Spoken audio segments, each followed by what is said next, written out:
Praise the Lord. எல்லாரும் எப்படி இருக்கீங்க? நல்லா இருக்கீங்களா? எல்லாரும் நல்லா இருப்பீங்கன்னு சொல்லி ஆண்டவருக்குள்ள விசுவாசிக்கிறேன். இன்றைய காலை வேளையில் எல்லாருக்கும் என் அன்பின் வாழ்த்துக்கள். இன்றைக்கு பிறந்த நாள், திருமண நாள் காணுகிற ஒவ்வொருவருக்கும் என் அன்பின் வாழ்த்துக்கள்.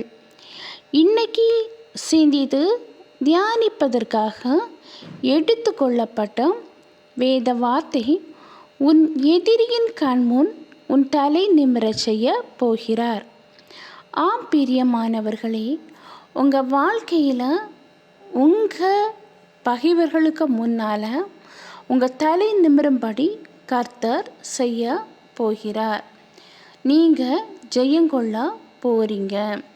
இப்போ நம்ம பைபிளில் 1 கொரிந்தியர் 15வது அதிகாரம் 57வது வசனத்தை எடுத்து நம்ம படிக்கும்போது, நம்முடைய கர்த்தராகிய இயேசு கிறிஸ்துவினாலே நமக்கு ஜெயம் கொடுக்கிற தேவனுக்கு ஸ்தோத்திரம். பாருங்க, நம்ம ஆண்டவராகிய இயேசு கிறிஸ்துவால் மட்டும்தான் நமக்கு ஜெயம் கொடுக்க முடியும். அப்படி ஜெயம் கொடுக்கிற தேவனுக்கு ஸ்தோத்திரம். நம்ம வாழ்க்கையில் துவண்டு போயிருக்கிற வாழ்க்கையில், சோர்வடைஞ்சிருக்கிற நம்ம வாழ்க்கையில் தோல்வி மட்டுமே சந்தித்து எல்லாராலும் கைவிடப்பட்ட நிலைமையில் பகைவர்கள் சூழ்ந்து இருக்கிற நம்ம வாழ்க்கையில் ஆண்டவர் ஜெயம் கொடுக்கிற தேவனாக இருக்கிறாரு. வாழ்க்கையில் எப்படியாவது வெற்றி பெறணும், பகைவர்களுக்கு முன்னாடி நம்ம தலை குனிஞ்சு பெயரக்கூடாது அப்படின்னு சொல்லி நம்ம நிறைய டைம் நினைக்கிறது உண்டு. நான் ஆண்டவரை மட்டும்தான் நம்பிட்டுருக்கிறேன். என் வாழ்க்கையில் நான் எதிர்பார்க்கிற காரியங்கள், நான் எந்த காரியத்துக்காக நடக்காமல் சோர்வடைஞ்சு இருக்கிறேனோ அந்த காரியத்தில் ஆண்டவர் எனக்கு ஜெயம் தருவார்னு சொல்லி நான் எதிர்பார்த்து காத்துட்டு இருக்கிறேன். ஆனால் என் வாழ்க்கையில் ஆண்டவர் ஜெயம் தருவாரா? இந்த பகைவர்கள் முன்ன நான் வெக்கி தலகுனியாத அளவு என்னுடைய ஆண்டவர் என்னை காப்பாற்றுவார்னு சொல்லி நான் விசுவாசத்தோடு காத்திருக்கிறேன் அப்படின்னு சொல்லி ஒரு நம்பிக்கையோட, ஒரு விசுவாசத்தோடு காத்திருக்கிற உங்களை பார்த்து தான் ஆண்டவர் சொல்கிறாரு, உங்கள் எதிரியின் கண் முன்னே உங்கள் தலை நிமிர பண்ண போகிறேன் அப்படின்னு சொல்லி சொல்கிறாரு. வாழ்க்கையில் எதிரிகள் இல்லாதவங்க யாருமே இல்லைங்க. ஒரு பிரச்சனை வந்துட்டாலே நம்ம பிடிக்காதவங்களுக்கு அது ஒரு ஹாப்பியாகவே மாறிடுது. நம்ம பிரச்சனையில் கண்ணீர் வடிக்கிறத பார்த்து சந்தோஷப்படுகிற ஜனங்கள் இன்றைய காலகட்டத்தில் இருந்துட்டு தான் இருக்கிறாங்க. அந்த அனுதாபங்கிறது கம்மியாயிட்டே தான் இருக்குது. மனுஷனுக்கு மனுஷன் பகை, மனுஷனுக்கு மனுஷன் விரோதம், மனுஷனுக்கு மனுஷன் பொறாமை, இப்படி இந்த பாவம் நிறைஞ்ச உலகத்தில் தான் நம்ம வாழ்ந்துட்டு இருக்கிறோம். நம்முடைய வாழ்க்கையில் நம்மளை பகைக்கிறவர்கள் முன்னே ஆண்டவர் தலை குனிய விடவே மாட்டார். நான் தலை குனிஞ்சிருவேனோன்னு சொல்லி கலங்கி நீங்கள் இருந்திருக்கலாம். உங்கள் மனசில் ஒரு கலக்கத்தோடு நீங்கள் இந்த வீடியோவை பார்த்துட்டு இருக்கலாம். ஐயோ, நான் இந்த காரியங்களில் நான் தலை குனிஞ்சிருவேனோ, ஓடி ஜபிக்கிறா, என்ன இவளுக்கு இந்த காரியம் வாய்க்காது, எவ்வளோதான் ஜெபிச்சாலும் இவங்க லைஃப்பில் நன்மையை பெற்றுக்கொள்ள மாட்டாங்க அப்படின்னு சொல்லி உங்களை ஏளனமாக பார்த்த மக்கள் மத்தியில் ஆண்டவர் உங்கள் தலை நிமிர பண்ண போகிறாரு. உங்களை விரோதித்தவர்கள், உங்களை பகைத்தவர்கள் மத்தியில் உங்களை ஆண்டவர் தலை நிமிர பண்ணி வெட்கப்படுத்தப்படாதபடிக்கு, நீங்கள் வெட்கப்பட்டு போகாதபடிக்கு உங்கள் தலை நிமிர செய்ய ஆண்டவர் இன்னைக்கு கிருபை பாராட்டுவாங்க. இப்போ நம்ம பைபிளில் பார்க்கும்போது கோலியாத் வந்து பெரிய பலசாலியாக இருந்தான். போர் தொடுத்து வந்த அந்த கோலியாத்தை பார்த்து எல்லாரும் பயப்பட்டாங்க. ஆனால் தாவீது, சிறுவனான தாவீது, ஒரு மேய்ச்சல் தொழிலை செய்த தாவீதுக்கு அந்த பயங்கிறதே இல்லை. எதனால் அந்த பயம் இல்லை அப்படின்னா, ஆண்டவர் மீது கொண்ட விசுவாசத்தினால, ஆண்டவரை நல்லா புரிஞ்சு வச்சுருந்ததுனால, ஆண்டவரை நல்லா அறிஞ்சு வச்சதுனால ஆண்டவர் என் கூட தான் இருக்கிறாரு, என்னை கைவிட்டுட்டு போகவே மாட்டார், எனக்கு எப்படியும் ஒரு வெற்றி தருவார் அப்படிங்கிற ஒரு நம்பிக்கை இந்த சிறுவனான தாவீதுக்கு இருதயத்தில் இருந்து அப்படி அந்த நம்பிக்கை இருந்தது நிமித்தமாக அவன் என்ன பண்ணலை, கோலியாத்தை பார்த்து பயப்படலை. ஆனால் சூழ்ந்திருந்த மக்கள் அனைவருமே பயப்பட்டாங்க. ஆனால் அதே மக்களும் ஆண்டவரை வணங்குறவங்க தான். ஆண்டவருக்கு மீது விசுவாசம் வச்சிருந்தாலும் அவங்க கோலியாத்தை பார்த்து பயப்பட்டாங்க. ஆனால் அந்த தாவீது கோலியாத்தை பார்த்து கொஞ்சம் வர பயப்படலை. எந்த ஒரு ஆயுதத்தையும் அவன் கொண்டு போகலை. எனக்கு இந்த கோலியாத்தை முறியடிக்க கூழாங்கல்லும் கவுனம் இருந்தால் போதும் அப்படின்னு சொல்லி முடிவெடுத்து அந்த சிறுவனான தாவீது கூழாங்கலையும் கவனம் எடுத்துட்டு அந்த கோலியாத்தை நோக்கி அவன் போரிட்டான்.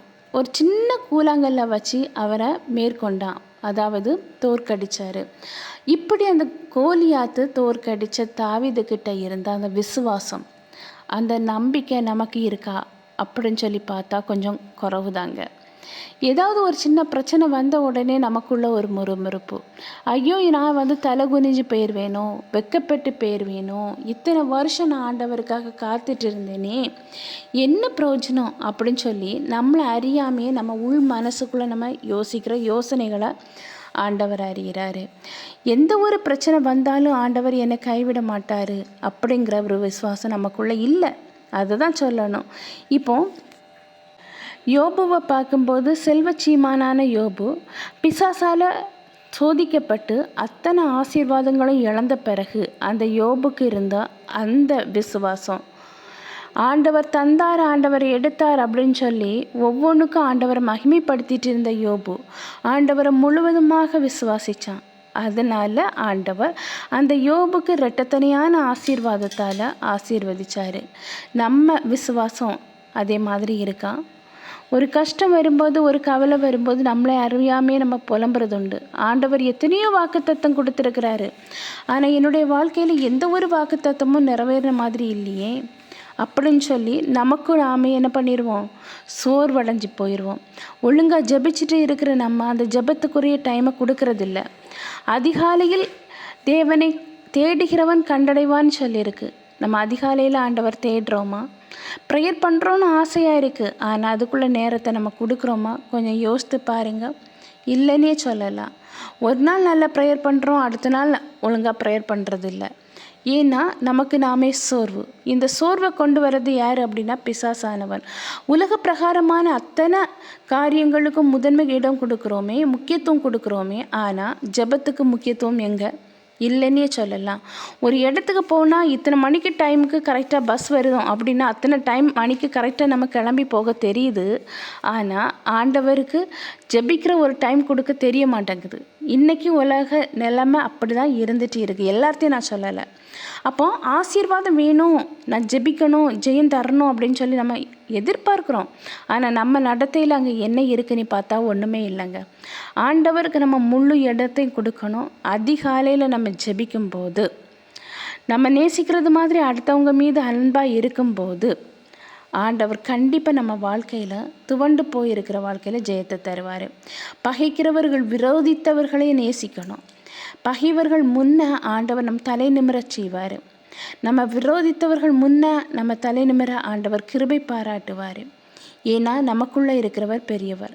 இந்த உலகத்தை உண்டாக்கி, இந்த உலகத்தை சிருஷ்டித்து, இந்த உலகத்தில் மனித ஜீவனை உருவாக்கினவரும் அவரே.